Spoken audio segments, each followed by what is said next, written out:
अस्सलाम वालेकुम, मेरा नाम है डॉक्टर मारिया सलीम और आज का हमारा टॉपिक है पोस्टपार्टम केयर। इस पे थोड़ी सी बात मैंने लास्ट वीडियो में भी की थी पेल्विक फ्लोर एक्सरसाइजेस में। तो आज हम इसकी एक सीरीज स्टार्ट करेंगे जिसमें हम थोड़ी से टॉपिक्स कुछ छेड़ेंगे कि पोस्टपार्टम केयर यानी डिलीवरी के बाद के जो 60 डेज़ होते हैं उसमें जो ये टॉपिक थोड़ा सा लंबा है, इसलिए हम इसको पार्ट्स में डिवाइड करेंगे। तो शुरू करेंगे हम नॉर्मल डिलीवरी के बाद होने वाले मसाइल से। सिजेरियन डिलीवरी के बाद हम बाद में करेंगे। हम पहले नॉर्मल डिलीवरी के बाद के मसाइल की बात करेंगे, ठीक है। तो नॉर्मल डिलीवरी के बाद जो सबसे पहला मसला दरपेश होता है फीमेल्स को, वो है पेरिनियल डिसफंक्शन या पेरिनियल पेन है। वो आपको पिक्चर में नज़र आ रहा होगा कि इस एरिया को हम पेरिनियल एरिया कहते हैं, ठीक है। तो जब नॉर्मल डिलीवरी होती है तो इस एरिया के जो मसल्स हैं वो कम्प्लीटली स्ट्रेच होते हैं, ठीक है। उनको मैक्सिमम स्ट्रेच उन पे आता है या और हत्ता कि कभी कभी इतना स्ट्रेच आता है, इनफैक्ट अक्सर इतना स्ट्रेच आ जाता है कि वो मसल टीयर भी वहाँ पे डेवलप हो जाता है। कभी कभी तो स्किन टीयर होती है, लेकिन कभी कभी मसल भी साथ में टीयर हो जाते हैं, ठीक है।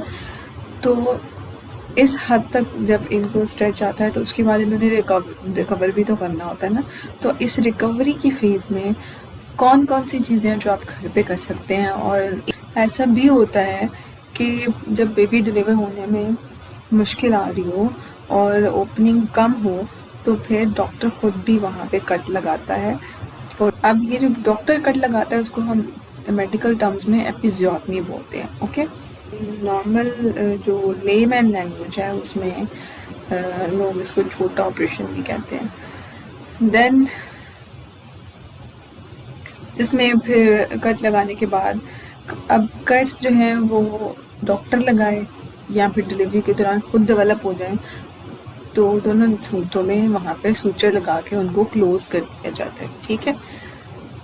इसके बाद फौरी तौर पे पेरिनियल एरिया पे जो है वो सबसे पहले क्या चीज़ होगी, स्वेलिंग होगी, ब्रूजिंग होगी, एरिया पे आपको रेडनेस देखने में नज़र आएगी और बहुत ज़्यादा ब्लीड होगा, ठीक है।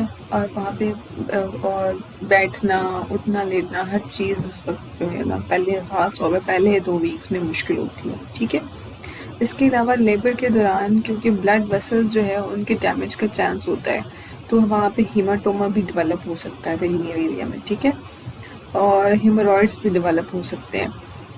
हेमोरॉइड्स जो है ना वो हेमोरॉइड्स डेवलप हो सकते हैं बहुत ज़्यादा विनस प्रेशर की वजह से, ठीक है। हेमोरॉइड्स जिसे आम जुबान में हम बवासीर भी कहते हैं। कभी कभी इन्फेक्शन भी हो जाती है पेरिनियल एरिया में, स्टिचेस अगर टाइट हों तो उस वजह से भी पेन होती है। फिर स्टिचेस ब्रेक कर जाएं कभी तो उससे भी पेन होती है। अगर कभी स्टिच खुल जाए तो उससे भी पेन होती है। अब इन सब चीज़ों की वजह से पहले 2 हफ्ते बेहद अनकंफर्टेबल और पेनफुल होते हैं। हम इस पेनफुल और अनकंफर्टेबल वक्त को आसान, बेहतर और आराम से कर सकते हैं। कुछ सेल्फ हेल्प टेक्निक्स हैं जो आप कर सकते हैं। सबसे पहले आपने अपनी पेल्विक फ्लोर की मसल्स को रिस्टोर करने सबसे पहले आपने अपने पेल्विक फ्लोर के मसल्स को रिस्टोर करने के लिए पेल्विक फ्लोर एक्सरसाइजेस शुरू करनी है। अब जिन्होंने पेल्विक फ्लोर एक्सरसाइजेस की मेरी वीडियो पहले नहीं देखी या उनको नहीं पता कि ये क्या होती हैं, वो पहले जाके पेल्विक फ्लोर एक्सरसाइजेस की वीडियो देखते हैं, क्योंकि ये वो एक्सरसाइजेस नहीं है जो नॉर्मली हमें एक्सरसाइज का नाम सुन के जहन में आता है, ऐसा नहीं है।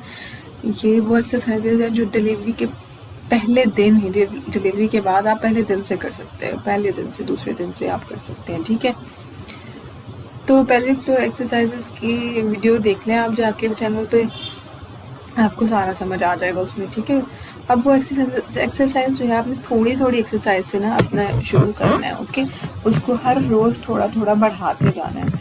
इससे क्या होगा कि मसल्स जो है ना आपके वो कम काम करने से आपके मसल्स के काम करने से, मसल्स के कॉन्ट्रैक्शन और रिलैक्सेशन से वहाँ पे खून की गर्दिश बढ़ेगी। वहाँ से जो वेस्ट मटेरियल है खून में या अनवांटेड केमिकल्स होते हैं ब्लड में जिनसे पेन और अनकम्फर्ट जो है पेन और एडिमा डेवलप हो रहा होता है वो जल्दी निकल जाएंगे वहाँ से, और उसकी जगह फ्रेश ब्लड आएगा और उस एरिया को न्यूट्रिएंट्स प्रोवाइड करेगा, वहाँ पे हीलिंग जो है ना वो उसमें हेल्प करेगा। ठीक है, उसके अलावा स्टिफनेस जो होती है ना मसल्स में उस टाइम पे वो कम होना शुरू हो जाएगी। ठीक है, मसल्स का फंक्शन भी रिस्टोर होगा और पेन भी कम होगी। एक्सरसाइज के लिए आप कोई भी कंफर्टेबल पोजीशन चूज कर सकते हैं। ठीक है, पेल्विक फ्लोर एक्सरसाइज की वीडियो जो है ना उसमें पोजीशन भी बताई हुई है। ठीक है, आप इसको लेट के भी कर सकते हैं, बैठ के भी कर सकते हैं। खैर डिलीवरी की फौरन बात तो आप लेट के ही करें तो बेहतर है। इसके अलावा आप पेन कम करने के लिए आइसिंग भी कर सकते हैं पेरिनियल एरिया पे। जैसे आप बर्फ़ की टकोर करते हैं, आप किसी बैग में डाल के, किसी प्लास्टिक बैग में डाल के आइस को और उससे टकोर कर सकते हैं। ठीक है, इसे आइसिंग कहते हैं। ठीक है, तो जिसकी वजह से जो एडिमा और जो सूजिश जिसे हम कहते हैं ना वो वहाँ पे कम होगा, दर्द भी कम होगा। ठीक है, और लेकिन आपने इस बात का ख्याल रखना है कि आइसिंग आपने 5 to 7 मिनट से ज़्यादा नहीं करनी, बस इससे ज़्यादा आपने आइसिंग नहीं करनी। नेक्स्ट ये कि आपने हाइजीन यानी सफाई का बहुत ख्याल रखना है, और फिर वार्म बाथ सफाई इस एरिया की आपने बहुत अच्छे से सफाई रखनी है। ठीक है, दूसरी चीज़ जो दर्द कम करने में आपको हेल्प करेगी वो है वार्म बाथ यानी गर्म पानी से नहाना।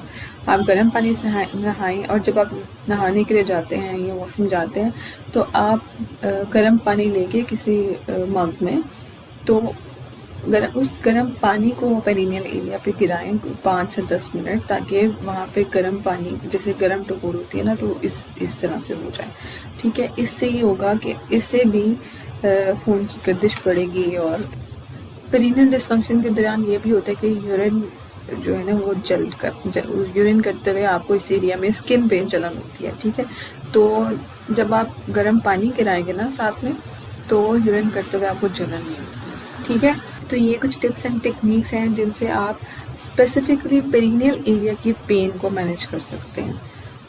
तो आज तक के लिए इतना ही, मिलते हैं नेक्स्ट वीडियो में। अगर आपको मेरी कोई बात समझ नहीं आई है और आपको कुछ मज़ीद पूछना है जो मैं नहीं बता सकी इस वीडियो में, तो आप मुझे इनबॉक्स कर सकते हैं फेसबुक पे भी और इंस्टाग्राम पे भी।